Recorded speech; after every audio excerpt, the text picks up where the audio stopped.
நெல்லை பெரியார் பேருந்து நிலையம் அருகே தற்போது சாலைகளில் மழைநீர் வெள்ளம் போல் சூழ்ந்துள்ளது. அது தொடர்பான காட்சிகளை தற்போது நாம் பார்த்துக் கொண்டிருக்கிறோம்.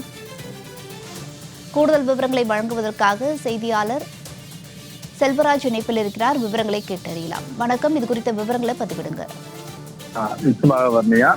நெல்லை மாவட்டத்தில் நேற்று அதிகாலையிலிருந்தே கனமழை என்பது பெய்து கொண்டு வருகிறது. குறிப்பாக இரண்டாவது நாளாக இன்றும் நெல்லை மாவட்டத்திலிருந்து திருநெல்வேலி, பாளையங்கோட்டை, தச்சநல்லூர், மேலப்பாளையம் உள்ளிட்ட பல்வேறு பகுதிகளிலும் கனமழை என்பது பெய்து கொண்டு வருகிறது.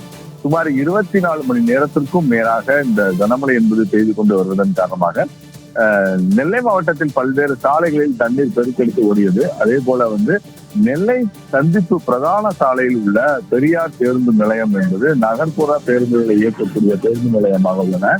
இந்த பேருந்து நிலையத்தை முற்றிலுமாக வெள்ள நீர் என்பது சூழ்ந்துள்ளது. குறிப்பாக இந்த நயினார்குளத்தில் இருந்து வரக்கூடிய அந்த கால்வாயிலிருந்து வரக்கூடிய தண்ணீர் அனைத்துமே தாமிரபரணி ஆற்றிற்கு செல்லக்கூடிய பாதை என்பது அங்கு செல்லாமல் நேரடியாக பெரியார் பேருந்து நிலையத்தை சூழ்ந்துள்ளது. இதனால் பெரியார் பேருந்து நிலையத்திலிருந்து அந்த இதை கடப்பதற்காக வாகன ஓட்டிகள் பெரும் சிரமத்துக்கு ஆளாகிறார்கள்.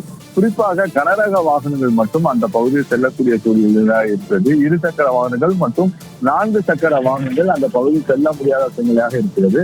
உடனடியாக மாநகராட்சி நிர்வாகம் அங்குள்ள நீரை அப்புறப்படுத்தப்பட வேண்டும் என்பதுதான் பொதுமக்களோட கோரிக்கையாக உள்ளது. செல்வராஜ், விவரங்களுக்கு நன்றி.